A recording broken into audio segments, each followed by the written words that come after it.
Gimana sih performanya Steam Deck OLED pada akhir tahun 2025? Apalagi ini udah mau menjelang 2026. Kalau menurut gua di konklusi awal adalah Steam Deck OLED masih sangat worth it untuk dipakai karena secara performance masih sangat enak, dan yang paling penting apa? Layarnya OLED. Ini enak banget kalau pakai layar OLED buat main game ya. Hitamnya pekat, warnanya juga kontrasnya enak dilihat di mata, dan untuk game-game tertentu juga kita bisa nyalain SDR yang dia bisa ngasilin warna lebih bagus lagi nih. Nah, gua udah pakai Steam Deck OLED ini udah hampir 2 tahun dan gue sangat seneng ya. Malah ini merupakan salah satu konsol yang gue lebih sering pakai sebelum ada si Legion Go 2 sama si ROG Xbox Li X ya. Karena pada saat itu gue cuma punya 2 konsol, yaitu si ROG Li yang putih sama si Steam Deck OLED. Dan gue lebih sering pakai Steam Deck OLED, walaupun si Z1 Extreme itu sebenarnya secara performance lebih enak ya. Alasan pertama tentunya karena dia pakai SteamOS nih, yang tentu secara experience untuk main sleep itu udah kayak konsol banget. Nah, memang ada opsi menarik, yaitu adalah Legion Go S yang gue baru kemarin unboxing, dan nanti reviewnya juga akan menyusul ya. Nah, kita mungkin akan langsung bahas aja kali ya tentang Steam Deck OLED. Apakah di setelah hampir 2 tahun, Steam Deck OLED masih worth it untuk dibeli atau enggak ya? Ini kita akan bahas aja di review ini secara pengalaman main, sama nanti gue juga bakal kasih lihat banyak performance dari game untuk di Steam Deck OLED ini masih sangat lancar atau enggak ya. Kita langsung aja mulai review dari Steam Deck OLED. Gue Kelvin dari Teknogeek. Ini adalah Steam Deck OLED. Nah, untuk spesifikasinya gue akan kasih tahu secara singkat aja ya. Kalau untuk si EPU-nya ini, dia udah pakai CPU-nya Zen 2 yang tentunya di custom ya, yang dia punya ukuran 6 nanometer. Lalu untuk GPU-nya juga itu di 8 RDNA 2 CU yang untuk clock hertz-nya itu bisa sampai 1,6 GHz ya. Untuk TDP power yang bisa dipakai saat pakai prosesor ini, dia bisa sampai paling kecil itu 3 watt dan paling gede itu di 15 watt ya. Ini sebenarnya sangat mirip dengan Steam Deck LCD biasa, tapi dia punya clock gigahertz-nya kalau nggak salah lebih tinggi ya dibandingkan Steam Deck LCD. Untuk RAM-nya sendiri dia udah 16 GB pakai LPDDR5X ya. Jadi ini udah nggak perlu diraguin nih kalau masalah RAM. Nah, untuk storage-nya sendiri dia ada 2 tipe ya. Yang pertama itu yang 512 GB yang gue lagi pakai sekarang, sama ada yang 1 TB langsung dari bawaannya ya. Perbedaannya adalah kalau yang 1 TB itu dia ada tas tambahannya lagi tuh di bagian dalamnya ya. Jadi kalau kalian nggak mau pakai tas yang gede itu, kalian bisa langsung pakai tas yang bagian dalamnya cuma buat sebagai pelindung. Untuk display sendiri dia udah pakai OLED 1280x800p ya. Jadi ini untuk secara resolusi sebenarnya masih enak kok dipakai buat di mata. Mungkin kalau kalian kebiasaan pakai 1080 akan berasa ya. Tapi menurut gua masih cukup oke untuk main-main game di 800p. Apalagi di sini layarnya juga udah OLED ya, yang tentunya dipakai buat main game itu udah nyaman. Untuk size-nya sendiri dia di 7,4 inch yang tentu ini udah cukup luas nih. Lebih luas bahkan dibandingkan si ROG Xbox Li X ya, ataupun ROG Li yang putih. Untuk peak brightness-nya sendiri, kalau saat HDR itu dia bisa sampai 1000 nits sih, yang tentu ini sangat cerah ya. Kalau di SDR aja dia bisa sampai 600 nits ya. Untuk color gamutnya tentunya udah bagus nih di 110% P3 ya, yang tentu ini hitamnya sangat pekat kalau dipakai buat main ya. Untuk connectivity dia udah pakai Bluetooth 5,3 dan Wi-Fi-nya juga udah support Wi-Fi 6E ya, yang untuk sekarang itu udah lebih dari cukup kok sebenarnya. Untuk pakai beberapa tahun ke depan nggak ada masalah harusnya. Untuk speakernya sendiri dia punya 2 ya, di bagian kiri sama di bagian kanan ya. Untuk suaranya sendiri juga udah cukup oke kok. Nanti kalian bisa langsung lihat di performance game, mungkin kalian akan dengar langsung suara dari speakernya si Steam Deck OLED. Nah, untuk baterainya sendiri dia baterainya 50 Wh yang tentunya ini bisa support sampai 12 jam ya, betul. Jadi kalau kalian main game tertentu yang sangat ringan, kalian bisa main sampai 12 jam nih. Tapi kalau paling di game-game berat itu mungkin di 2 sampai 3 jam aja baterai udah habis dari 100% ya. Tapi menurut gua main 2 jaman juga udah lebih dari cukup ya. Kalau kalian mau main lebih lama ya tinggal turunin aja powernya. Nanti untuk masalah baterai power juga gua akan bahas pas di performance game ya. Nanti gua akan kasih lihat TDP tertentu dan dia ngasih lihat baterai life-nya berapa. Dan tentunya dia ditemani sama chargingnya 45 watt ya. Jujur untuk chargernya gua nggak pakai, gua lebih sering pakai charger eksternal ya, karena chargernya itu kan charger laptop yang jarang bisa dipakai sama handphone atau yang lain. Jadi gue lebih pakai charger universal. Tapi kalau untuk support charging dia udah support 45 watt Yang kalau ngecharge penuh itu mungkin di kisaran 1,5 jaman ya untuk dari 0 sampai 100% ya. Mungkin 1,5 jam sampai 2 jam ya. Tergantung kalau kalian sambil main juga dia ngecharge-nya akan lebih lama. Dan tentunya di paket penjualannya nggak perlu khawatir kalau dia udah dapet si casingnya Steam Deck OLED nih. Mana ya casingnya? Nah, ini gua kasih lihat ya. Ini untuk casingnya si Steam Deck OLED ya. Yang tadi gue bilang kalau perbedaan dari 1 tera itu, di 1 tera itu dia ada bagian tas dalamnya lagi ya, yang kalian bisa pakai kalau bawa ini tuh kegedean. Tapi ini adalah additional yang sangat mantap karena di setiap paket penjualannya Steam Deck, dia akan ngasih tas yang tentunya kalian bisa pakai. Dan kalau kalian mau bawa, tinggal tutup ya. Udah, langsung bawa, enak. Apalagi di bagian sini juga dia ada support sama buat taruh di koper ya kalau nggak salah ini. Jadi buat kalian buat traveling juga ini sangat mantap. Ini teman traveling yang enak banget. Nah, untuk secara OS yang pasti karena dia Steam Deck, dia udah pakai Steam OS ya. Sebenarnya kalau kalian pakai Steam Big Picture harusnya udah terbiasa ya. Nggak ada perbedaan sama sekali di bagian menu bagian kiri nih. Yang mungkin menjadi perbedaan adalah kalau kita pencet tombol bagian kanan ini, itu kita bisa munculin buat ngatur si brightness, ngatur audio, notifikasi, dan tapi yang paling penting adalah bisa ngatur performance mode ya, yang nanti gua akan kasih lihat nih. Untuk performance mode-nya kita juga bisa atur TDP limit, atur frame limit, mau low tiering, dan ya banyak lainnya lah ya. Yang paling gue sering pakai itu sebenarnya yang TDP limit sama si buat munculin FPS yang bagian atas ya, yang overlay. Itu gue munculin di level 1 aja, itu udah muncul FPS nih. Tapi kalau kita munculin di level 2 dan seterusnya itu dia lebih detail, tapi nanti untuk performance gamingnya gue akan munculin di level 2 ya. Yang di situ akan ngasih lihat juga kalau kalian mau penasaran setiap game itu dia makan berapa watt, karena dia akan muncul nih di bagian baterai di bagian kanannya ya. Dan sebenarnya hal yang menarik pakai SteamOS itu adalah sebenarnya kita bisa custom banyak nih. Ada yang namanya Decky Loader ya. Sayang sekali gue nggak bisa tunjukin di sini untuk Decky Loader, tapi mungkin kalian bisa lihat beberapa ya. Kalau by default itu kayak thumbnail Persona 4 Golden sama beberapa game lain itu udah gue ganti nih, kayak Final Fantasy 7 Rebirth juga udah gue ganti. Kenapa gue nggak pakai Decky Loader? Karena pas di version SteamOS yang terbaru itu ngebug si Decky Loader yang bikin dia nggak bisa start up nih. Akhirnya gue harus terpaksa untuk uninstall dulu. Padahal banyak customisasi yang kalian bisa lakuin nih. Kayak contoh ganti boot menunya, ganti tampilan depannya, ada banyak lah yang bisa di custom.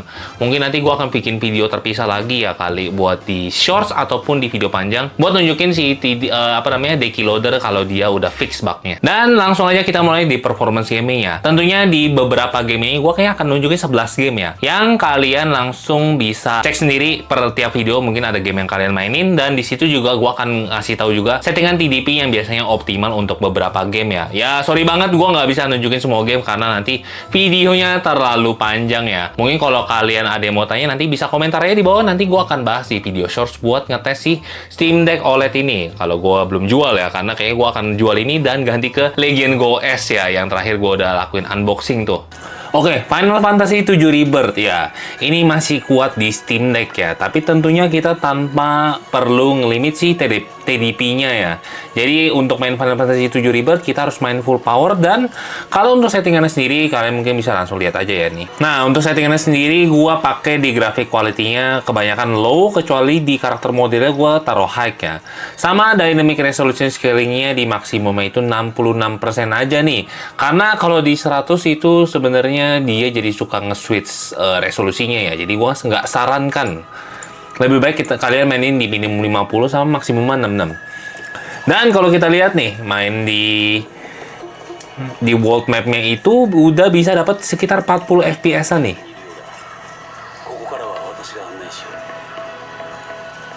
Jadi ini udah sangat mantap dan ya lancar ya di 40 fps. Tapi memang kalau untuk quality gambarnya mungkin kalau kalian bisa lihat deket itu sebenarnya agak burem nih.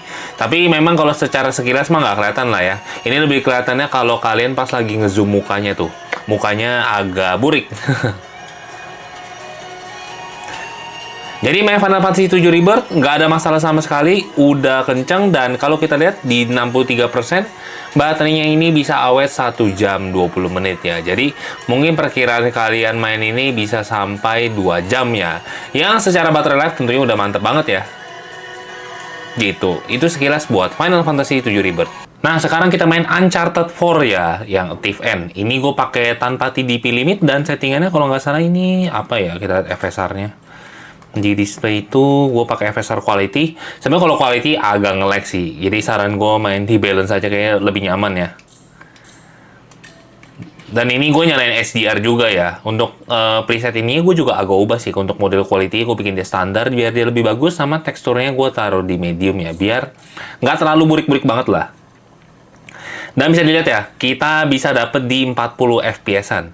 Sebenarnya udah sangat nyaman banget main di sini 40 FPS-an. Memang tapi kalau untuk fokus karakternya mungkin kalau kalian lihat ya, udah jelas agak nggak buram sih sebenarnya, malah masih kelihatan jelas loh. Jadi memang kalau kita main Uncharted, game-game berat masih sangat sanggup di 40-an FPS ya. Mungkin buat kalian kayak, 40 FPS-an kecil. Nggak kok, 40 FPS-an udah nyaman di mata. Kalian harus lihat sendiri. Dan kalau kita limitin di 10 watt, kita bisa dapet di 30-an ya. Kalau kalian mau baterainya lebih awet, bahkan kadang bisa masih dapet di sekitar 40 nih kadang-kadang. Jadi untuk main Uncharted 4 Thief End masih sangat kuat. Jadi memang Steam Deck ini mantep ya. Kayaknya memang karena optimalisasinya dari Steam OS-nya yang juga udah sangat oke nih. Kita lihat ya, gambarnya masih cakep banget loh. Itu aja buat Uncharted 4. Trails from Zero, udah jelas ini game yang sangat enteng ya. Ini gue main di settingan 3 watt aja, 90 FPS masih dapet loh. Mungkin kadang-kadang suka ngedrop ke 70-an, tapi jarang sih itu mungkin kalau lagi perpindahan scene aja ya. Ini mantap banget main di 3 watt dan baterainya bisa dilihat ya. Kalau 3 watt itu bisa awet sampai 3 jaman, ya mungkin 6 jaman lah ya. Stardew Valley kayaknya memang lebih enteng dibandingin si Trails from Zero. Karena settingannya sendiri gue di sini pakainya kayaknya udah cukup high ya. Mana ya, sebentar buka settingan lupa. Nah, bisa lihat ya, grafiknya di sini gue pakai di medium ya bisa dibilang. Nggak ada terlalu banyak settingan yang bisa diubah juga sih sebenarnya di Steam Deck. Intinya kalau kalian main game enteng ya nggak perlu ragu lah ya. Bisa dapat di sekitar 7 jaman lah ya, 6-7 jam. Mantap banget.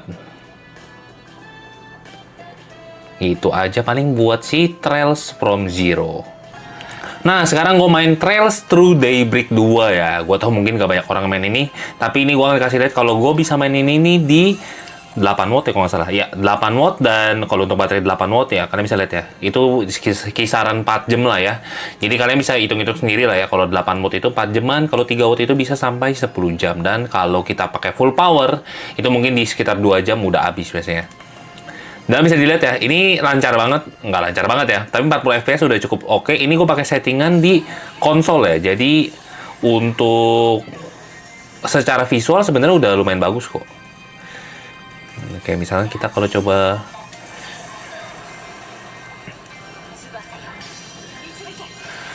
ya mungkin kalau kita main di 8 kadang suka ngedrop, tapi kadang juga bisa lebih dari 50 fps nih, karena kalau lagi scene-nya agak ringan ya.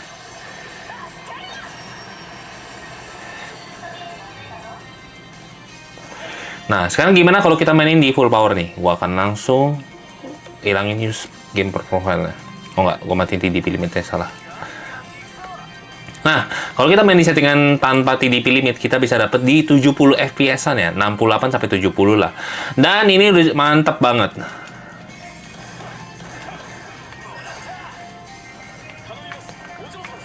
Dan kalau kita lagi banyak seal-seal gitu juga udah cukup enak sih dia, nggak nge-lag. Nah, paling ngedropnya ke 60 fps ya kalau kita main di full power. Nah, itu aja sekilas buat Trails Through Daybreak 2. Ya, namanya agak repot ya. Stardew Valley, udah jelas ini game yang sangat enteng ya. Kalian bisa mainin ini di 3 watt, tapi permasalahannya adalah kalau main di 3 watt mungkin kalian harus sabar-sabar ya. Karena kalian bisa lihat sendiri ya, kalau lagi di UI itu dia kadang agak nge-lag. Kayak misalnya gue ke Steam, nah dia agak slow, FPS-nya agak turun lah ya bisa dibilang. Tapi kalau secara in-game dia kadang-kadang ngedrop ke 56 ataupun 40 ya. Kadang-kadang suka ada stuttering sih kalau kita mainin di 3 watt aja ya. Tapi memang kalau kita main 3 watt bisa dilihat ya, baterai life-nya ini awet banget. Jadi kalau kalian mau main Stardew Valley ini udah sangat mantep. Kalian bisa main mungkin totalnya sekitar 8 jam lebih ya, malah bukan 7 jam dong, 8 jam lebih. Dan saran gue mungkin kalau kalian mau main yang pengalaman lebih smooth, naikin aja ke 4 watt, dan di 4 watt itu minim stutteringnya lebih sedikit ya. Minim stuttering lebih sedikit, maksudnya stutteringnya lebih sedikit. Begitulah. Jadi kalau main game-game tani udah mantep. Mungkin salah satu yang kurang oke adalah karena resolusinya 720p. Ini kalau kita lihat ya, sangat ngezoom ke karakternya ya. Karena biasa kan kalau kita main di 1080, area view-nya itu lebih luas ya buat satu map di Stardew Valley itu. Tapi sebenarnya nggak ada masalah sih kalau kalian main simple gitu, 720p udah cukup enak lah ya. Itu aja singkat buat Stardew Valley. Nah, Persona 4 Golden. Di Persona 4 Golden juga udah sangat kuat nih. Ini gue main di 3 watt aja loh. Bisa dapet di sekitar 60 FPS-an ya. Mana nih? Ya, gue main di 3 watt. Dan sebenarnya sih kalau 3 watt agak nge-lag ya buat di UI kayak sama lah di game-game lain. Tapi kalian bisa dapet di 60 FPS-an. Dan ini udah nyaman juga ya untuk dipakai main. Tapi untuk settingannya tadi kan gue kasih lihat ya, settingannya itu di high. Kalau saran gue lebih baik turunin aja resolution scale-nya ke 100%. Karena by default itu kalau kita baru install, biasanya dia di 200% tuh. Jadi mendingan kalian turunin aja. Dan ini kalian bisa lihat sendiri ya, kalau lagi battle itu dia dapat di 50 FPS-an loh. Dan kalau kita mau naikin ke 5 watt, bentar ya, gue kasih lihat juga baterainya. Nah, bisa awet hampir 6 jaman, 7 jam lah ya kira-kira. Dan kalau mau main di bisa dapat 90 fps, langsung aja naikin ke 5 watt dan ini langsung super smooth.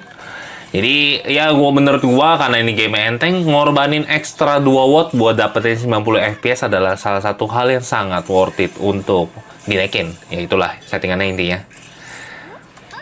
Saya lihat ya, di battle sangat smooth, nggak ada masalah sama sekali kalau kita mainin di 5 watt ataupun di 3 watt. Itu aja singkat buat Persona 4 Golden.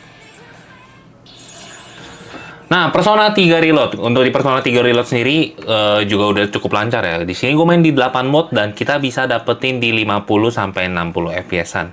Ini juga udah mantep. Dan ya, nggak ada masalah juga sih kalau kita main Persona 3 Reload ya.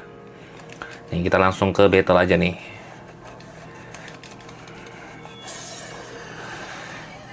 Nah, di battle juga malah lebih lancar ya, karena kan nggak banyak objek yang di-render. Kita bisa dapet di sekitar 50 FPS-an. Dan kita langsung aja coba tag nih. Dan kalau kita tingkatin ataupun lepas si TDP limit, oh sebelum itu baterai bisa awet juga sekitar 3 jaman ya kalau kita main di TDP limitnya 8 watt. Dan kalau kita lepas udah jelas lancar di 90 fps. By the way ini settingannya gue pakai settingan yang high ya kalau nggak salah ya. Shadow quality-nya itu di low tapi. Tadi gue lupa kasih lihat dan abis ini gue akan kasih lihat ya buat settingannya itu dia dapat apa. Tapi ya udah jelas kalau kita full TDP limit nggak ada masalah sama sekali ya. Kalau di watt bisa dilihat, di watt itu bisa dilihat ya. Dia dapat di sekitar 79 sampai 80 fps-an. Nah, kita langsung lihat aja settingannya. Yes, shadow quality-nya low, frame limitnya 120 dan reflection-nya off. Kalau saran gue, kalian harus matiin si reflection-nya ini. Karena entah kenapa reflection ini sangat membuat nge-lag. Di manapun sih, mau di konsol handheld apapun, gue ngerasain reflection ini sangat membuat nge-lag. Jadi, matiin aja karena itu juga menurut gue nggak terlalu penting-penting amat ya. Itu aja buat Persona 3 Reload. Nah, sekarang di Crisis Core ya. Kalau untuk di Crisis Core sendiri, kita bisa dapet di 80 FPS-an kalau kita main di full power nih. Bisa dilihat ya, TDP limitnya gue nggak nyalain sama sekali. Dan ini tentunya udah sangat smooth ya. Dan kalau di battle pun udah pasti dapet di 80 FPS juga ya. Nah, gimana kalau kita cari sweet spotnya buat mainin di TDP limit ya. Tapi ini gue kasih lihat sebentar, baterainya sendiri dia di 1 jam 42 menit. Jadi memang kalau perkiraan kita main full power itu bisa sampai 2 sampai 3 jam lah ya. Tergantung seberapa berat gamenya itu sendiri. Nah, bisa lihat sendiri ya. Ini kan karena lagi nge-post, draw powernya nggak terlalu gede. Nah, kalau gue biasa main di 9 watt, di 9 watt ini udah lebih dari cukup. Karena kenapa? Untuk main di 9 watt itu udah dapet di sekitar 60 fps-an ya. Dan ini adalah sweet spot yang menurut gue udah cukup oke. Bisa dilihat ya, untuk battle-nya udah sama sekali nggak ada masalah, udah smooth banget. Gitu. Kadang dia drop ke 40-50an, tapi udah oke banget. Terus kalau kita di main di 9 watt itu, dia perkiraan baterainya itu di sekitar 2 jam 12 menit ya. Jadi, memang kalau untuk baterainya gue kan nggak terlalu banyak bahas ya. Ini tergantung pinter-pinternya kalian mainin TDP limit. Bahkan kalau kita main 7 watt pun juga masih oke loh. 7 watt pun kita masih bisa dapet di 40 sampai ya 30 sampai 40 fps-an ya. Jadi itu dia sekilas buat si Crisis Core Final Fantasy Reunion. Nah, Cyberpunk 2077 udah jelas ya, ini salah satu game yang sangat berat untuk dimainin di konsol manapun. Untuk grafik settingnya di sini gue pakai Steam Deck dan gue resolution scalingnya di FSR 2,1. Karena kenapa gue pakai 2,1 padahal ada yang 3,1? Entah kenapa 3,1 itu gue merasa sering stuttering ya. Jadi akhirnya gue main di FSR 2,1 aja. Untuk FSR-nya juga gue balance dan frame generation-nya gue nggak nyalain karena kenapa? Kalau di bawah 30 itu frame generation-nya sangat mengganggu sih malah menurut gua. Gue lebih nyaman tanpa FSR dan kita lihat ya bisa dapet di 40 FPS-an nih tanpa TDP limit. Tapi memang kalau main di Cyberpunk kayaknya nggak bisa pakai TDP limit juga deh. Kayaknya udah agak berat ya. Dan bisa dilihat ya baterainya itu mungkin bisa awet sekitar 2 jaman dari 0. Kita coba TDP limit di 9 watt dan ini dapet di 24 FPS-an. Gua nggak tahu ini termasuk playable atau nggak, tapi kita masih naikin aja kali ya. Ke 12 watt masih dapet di 30 nih. Jadi untuk main Cyberpunk di 12 watt udah cukup oke ya. Ini juga agak nge-lag, kenapa? Karena scene-nya lagi hujan ya. Jadi kalian bisa langsung lihat nih kalau scene-nya lagi berat banget dia kayak gimana. Dan di 12 watt itu dia masih dapat di sekitar 30 FPS-an dan nyaman untuk dipakai buat main kok. Nggak ada masalah sama sekali. Bisa lihat ya, gua lari-lari, lihat kota, udah mantap banget. Apalagi udah dukung HDR juga nih di Cyberpunk. Nah, ini Octopath Traveler 2. Kalau untuk Octopath Traveler 2, gue main di TDP 8 watt itu kita bisa dapet di sekitar 40 sampai 50 FPS-an ya. Kalau untuk baterai life sendiri kalian bisa lihat ini bisa awet hampir 4 jam lah kira-kira. Tapi kalau kalian mau lebih awet lagi kita bisa turunin di sekitar 6 watt itu dia masih bisa dapet ke 30 FPS-an ya. Yang kalau kalian mau lebih irit misalkan biar dia baterai nggak cepet habis ya main aja di 7 watt. Kalau di 6 watt tadi agak nge-lag ya di bawah 30. Dan kalau di 7 watt kita bisa dapat di 40 FPS-an dan ini udah sangat enak untuk dipakai main seharian lah ya, udah cukup kok. Dan kalau kita mainin di full power, udah jelas ini bisa full. Mantap, 90 FPS no drop ya, bukan cat. Dan bisa dilihat ya, jadi kalau kalian mau mainin di full TDP udah jelas sangat nyaman di sini ya. Octopath Traveler 2 udah jalan. Dan untuk baterai life-nya ya, projectionnya mungkin di sekitar 2 jaman lebih lah ya kalau kita mainin di full TDP. Kalau kita nggak mau mainin di full TDP juga oke banget. Ini kalau untuk di battle sebenarnya sama aja kok FPS-nya. Jadi gue memang pas lagi di demo aja ini ya gue tesnya. Tapi pas di battle sama aja karena kenapa? Kalau di kota ini objeknya itu lebih banyak, jadi sebenarnya ini lebih low FPS dibanding pas lagi di battle. Itu aja sekilas buat Octopath Traveler 2. Nah, ini adalah game terakhir yang gue akan showcase ya, yaitu adalah Forza Horizon 4. Kenapa bukan yang 5? Karena yang 5 masih mahal. Yang 4 ini gue mainin di berapa FPS ini ya settingannya? Aduh labrak. Ini kalau tanpa TDP limit dia sangat lancar 90 FPS-an dan kalau kita limitin di 9 watt aja bisa dapat 60 loh. Dan bisa dilihat ya grafiknya mantep banget loh. Ini masih sangat detail. Apalagi dia pakai layar OLED ya. Wah, gila HDR-nya juga nyala di sini. HDR-nya kayaknya nggak nyala deh. Setahu gue HDR-nya di Forza Horizon 4 itu agak ngebug ya. Jadi gua nggak nyalain. Kita coba lihat setting di grafik settingnya.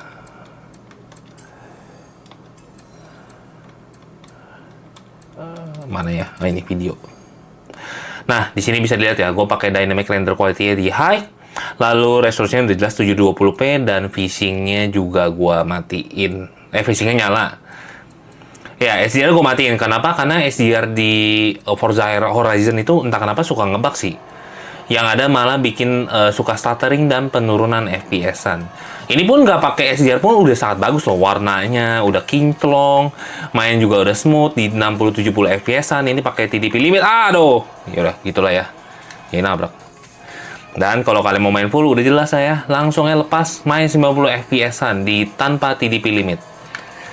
Ya mungkin kalian bisa main sampai charge saja kali ya biar lebih awet. Itu aja sekilas dan semua contoh gameplay buat si Steam Deck OLED ya. Forza Horizon 4 mantap sih buat mainin.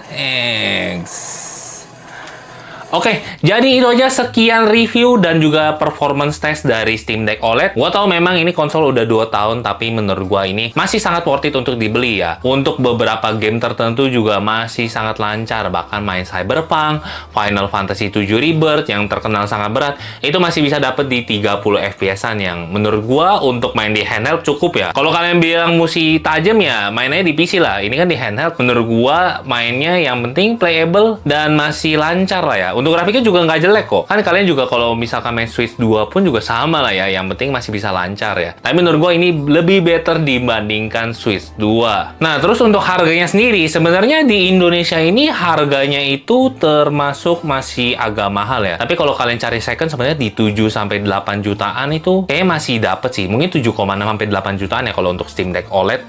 Itu masih dapet. Tapi kalau untuk harga resminya, kalau nggak salah itu dia masih di sekitar 8,5-9 jutaan ya. Dia juga ada varian yang warna putih. Kalau yang putih itu harganya terlalu mahal. Menurut gua nggak usah beli yang warna putih ya. Kecuali memang kalian sultan nih. Karena untuk 11 juta buat kalian dapetin warna putih dan 1 TB itu agak terlalu overkill ya. Karena di harga situ kalian bisa dapat konsol yang lebih menarik. Kayak contohnya Legion Go S yang warna putih yang pakai Z1 Extreme. Itu dia juga kita bisa install pakai SteamOS tuh. Makanya itu gue bilang kalau kalian mau beli 1 Tera mending jangan beli yang warna putih lah ya. Atau kalau untuk menghemat cost karena ini SSD-nya masih bisa upgradable, kalian tinggal upgrade aja sendiri. Yang caranya kalian bisa cari sendiri di internet. Nah, terus gimana dibandingkan sama si Legion Go S yang warna putih ini? Kalau menurut gua sebenarnya Legion Go S ini untuk sekarang menjadi yang lebih worth it ya. Karena kenapa? Dia punya performance yang lebih kenceng dan apalagi dia punya layarnya lebih gede ya di 8 inch. Dan secara grip pun juga masih sama-sama enak kok. Menurut gua dua-duanya itu masalah preferensi aja. Untuk dua-duanya maksudnya masih sama-sama enak untuk dipegang di tangan ya. Dan tentunya yang menjadi kelebihan utama dari Steam Deck ini adalah ya sesuai namanya, ini adalah Steam Deck OLED. Walaupun si Legion Go S itu punya layar yang lebih gede, Steam Deck OLED ini ngasih warna yang sangat pekat ya. Kalau kita mainin game itu enak banget.